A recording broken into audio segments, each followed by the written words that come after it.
हरि शरणम। आज श्रीमद् भागवत गीता के द्वितीय अध्याय का 50वां श्लोक हम अध्ययन करेंगे। बुद्धि युक्तो जहातीह उभे सुकृत दुष्कृते तस्माद्योगाय युज्यस्व योगः कर्मसु कौशलम। पूर्व श्लोक में जिस बुद्धि के आश्रय की बात बताई, अब आगे के श्लोक में उसी बुद्धि के आश्रय का फल बताते हैं।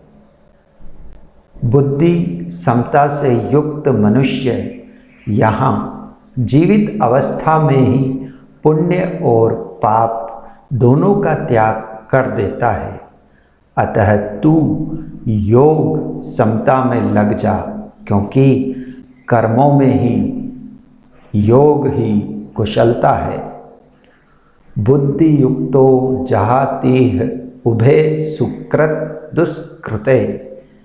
समता युक्त मनुष्य जीवित अवस्था में ही पुण्य पाप का त्याग कर देता है, अर्थात उसको पुण्य पाप नहीं लगते, वह उनसे रहित हो जाता है। जैसे संसार में पुण्य पाप होते ही रहते हैं, पर सर्वव्यापी परमात्मा को वे पुण्य पाप नहीं लगते। ऐसे ही जो समता में निरंतर स्थित रहता है, उसको पुण्य अथवा पाप नहीं लगते। समता एक ऐसी विद्या है जिससे मनुष्य संसार में रहता हुआ ही संसार से सर्वथा निर्लिप्त रह सकता है।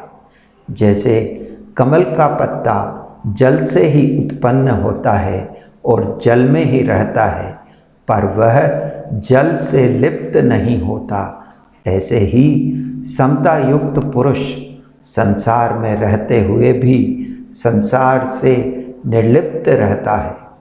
पुण्य पाप उसका स्पर्श नहीं करते, अर्थात वह पुण्य पाप से असंग हो जाता है। वास्तव में यह स्वयं चेतन स्वरूप पुण्य पाप से रहित है ही। केवल असत पदार्थों, शरीर आदि के साथ संबंध जोड़ने से पुण्य पाप लगते हैं। अगर यह असत पदार्थों के साथ संबंध न जोड़े तो यह आकाश की तरह निर्लिप्त रहेगा, इसको पुण्य अथवा पाप नहीं लगेंगे। तस्माद्योगाय युज्यस्व, इसलिए तुम योग में लग जाओ, अर्थात निरंतर समता में स्थित रहो। वास्तव में समता तुम्हारा स्वरूप है, अतः तुम नित्य निरंतर समता में ही स्थित रहो। केवल राग द्वेष के कारण तुम्हारे को उस समता का अनुभव नहीं हो रहा है। अगर तुम हरदम समता में स्थित न रहते तो सुख और दुख का ज्ञान तुम्हें कैसे होता, क्योंकि ये दोनों ही अलग अलग हैं। जब इन दोनों का तुम्हें ज्ञान होता है तो तुम इनके आने जाने में सदा समरूप से रहते हो। इसी समता का तुम अनुभव करो। योगः कर्मसु कौशलम, कर्मों में ही कुशलता है, अर्थात कर्मों की सिद्धि असिद्धि में और उन कर्मों के फल की प्राप्ति अथवा अप्राप्ति में सम रहना ही कर्मों में कुशलता है। उत्पत्ति विनाशशील कर्मों में योग के सिवाय दूसरी कोई महत्व की चीज नहीं है। इन पदों में भगवान ने योग की परिभाषा नहीं बताई है, प्रत्युत योग की महिमा बताई है। अगर इन पदों का अर्थ कर्मों में कुशलता ही योग है, ऐसा किया जाए तो क्या आपत्ति है। अगर ऐसा अर्थ किया जाएगा तो जो बड़ी कुशलता से सावधानी पूर्वक चोरी करता है, उसका वह चोरी रूप कर्म भी योग हो जाएगा। अतः ऐसा अर्थ करना अनुचित है। कोई कह सकता है कि हम तो विहित कर्मों को ही कुशलतापूर्वक करने का नाम योग मानते हैं, परंतु ऐसा मानने से मनुष्य कुशलतापूर्वक सांगोपांग किए गए कर्मों के फल में बंध जाएगा, जिससे उसकी स्थिति समता में नहीं रहेगी। अतः यहाँ कर्मों में योग ही कुशलता है, ऐसा अर्थ लेना ही उचित है। कारण कि कर्मों को करते हुए भी जिसके अंतःकरण में समता रहती है, वह कर्म और उनके फल में बंधेगा नहीं। इसीलिए उत्पत्ति विनाशशील कर्मों को करते हुए सम रहना ही कुशलता है, बुद्धिमानी है। दूसरी बात, पीछे के 2 श्लोकों में तथा इस श्लोक के पूर्वार्ध में भी योग अर्थात समता का ही प्रसंग है, कुशलता का प्रसंग ही नहीं है। इसीलिए भी कर्मों में योग ही कुशलता है। यह अर्थ लेना प्रसंग के अनुसार युक्ति युक्त है। इस श्लोक में आए योगः कर्मसु कौशलम पदों पर विचार करें तो इनके 2 अर्थ लिए जा सकते हैं। पहला, कर्मसु कौशलम योगः अर्थात कर्मों में कुशलता ही योग है। दूसरा, कर्मसु योगः कौशलम अर्थात कर्मों में योग ही कुशलता है। अगर पहला अर्थ लिया जाए कि कर्मों में कुशलता ही योग है, तो जो बड़ी कुशलता से, सावधानी से चोरी, ठगी आदि कर्म करता है, उसका कर्म योग हो जाएगा। परंतु ऐसा मानना उचित नहीं है और यहाँ निषिद्ध कर्मों का प्रसंग भी नहीं है। अगर यहाँ शुभ कर्मों को ही कुशलतापूर्वक करने का नाम योग माने तो मनुष्य कुशलतापूर्वक सांगोपांग किए हुए शुभ कर्मों के फल से बंध जाएगा। गीता के 5वें अध्याय के 12वें श्लोक में भी कहा है, फले सक्तो निबध्यते, अतः उसकी स्थिति समता में नहीं रहेगी और उसके दुखों का नाश नहीं होगा। शास्त्र में आया है, कर्मणा बध्यते जंतु, अर्थात कर्मों से मनुष्य बंध जाता है। अतः जो कर्म स्वभाव से ही मनुष्य को बांधने वाले हैं, वे ही मुक्ति देने वाले हो जाएं। यही वास्तव में कर्मों में कुशलता है। मुक्ति योग अर्थात समता, मुक्ति अर्थात समता योग से ही होती है, कर्मों में कुशलता से नहीं। योग अर्थात समता का आदि और अंत नहीं होता, परंतु कर्म कितने ही बढ़िया हों, उनका आरंभ तथा अंत होता है और उनके फल का भी संयोग तथा वियोग होता है। जिसका आरंभ और अंत संयोग तथा वियोग होता है, उसके द्वारा मुक्ति प्राप्त कैसे होगी? नाशवान के द्वारा अविनाशी की प्राप्ति कैसे होगी? समता तो परमात्मा का स्वरूप है।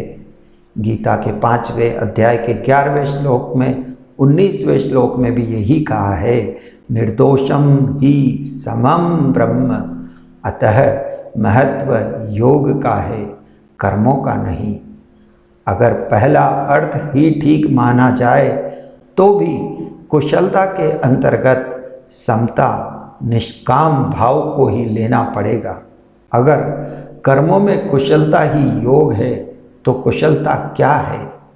इसके उत्तर में यह कहना ही पड़ेगा कि योग अर्थात समता ही कुशलता है। ऐसी स्थिति में कर्मों में योग ही कुशलता है, ऐसा सीधा अर्थ क्यों न ले लिया जाए। जब योगः कर्मसु कौशलम पदों में योग शब्द आया ही है तो फिर कुशलता का अर्थ योग लेने की जरूरत ही नहीं है। अगर प्रकरण पर विचार करें तो योग अर्थात समता का ही प्रकरण चल रहा है, कर्मों की कुशलता का नहीं। भगवान समत्वम योग उच्यते कहकर योग की परिभाषा भी बता चुके हैं। अतः इस प्रकरण में योग ही विधेय है, कर्मों में कुशलता विधेय नहीं है। योग ही कर्मों में कुशलता है, अर्थात कर्मों को करते हुए हृदय में समता रहे, राग अथवा द्वेष न रहे, यही कर्मों में कुशलता है। इसीलिए योगः कर्मसु कौशलम, यह योग की परिभाषा नहीं प्रत्युत योग की महिमा है। इसी 50वें श्लोक के पूर्वार्ध में भगवान ने कहा कि समता से युक्त मनुष्य पुण्य और पाप दोनों से रहित हो जाता है। अगर मनुष्य पुण्य और पाप दोनों से रहित हो जाए तो फिर कौन सा कर्म कुशलता से किया जाएगा। अतः पुण्य और पाप से रहित होने का यह अर्थ नहीं है कि वह कोई भी क्रिया नहीं करता, क्योंकि कोई भी मनुष्य किसी भी अवस्था में क्षण मात्र भी कर्म किए बिना नहीं रह सकता। अतः यहाँ पुण्य और पाप दोनों से रहित होने का अर्थ है उनके फल से रहित होना। आगे 51वें श्लोक में भी भगवान ने फलम त्यक्त्वा पदों से फल के त्याग की बात कही है। गीता में कुशल शब्द का प्रयोग 18वें अध्याय के 10वें श्लोक में भी हुआ है।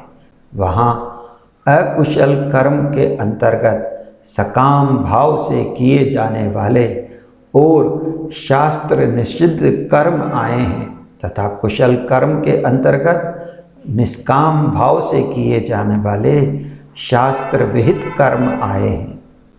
अकुशल और कुशल कर्मों का तो आदि अथवा अंत होता है, पर योग का आदि अथवा अंत नहीं होता।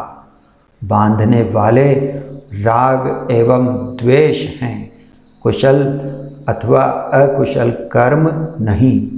अतः राग पूर्वक किए गए कर्म कितने ही श्रेष्ठ क्यों न हों, वे बांधने वाले ही हैं, क्योंकि उन कर्मों से ब्रह्मलोक की प्राप्ति भी हो जाए तो भी वहाँ से लौटकर पीछे आना पड़ता है।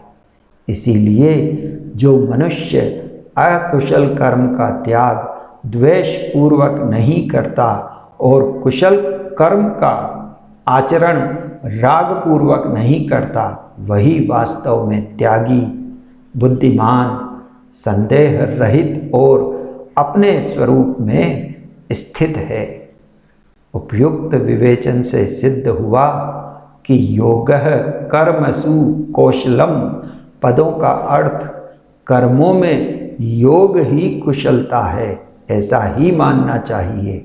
भगवान भी योग में स्थित होकर कर्म करने की आज्ञा देते हैं। तात्पर्य है कि कर्मों का महत्व नहीं है, प्रत्युत योग समता का ही महत्व है। अतः कर्मों में योग ही कुशलता है। हरि शरणम, हरि शरणम।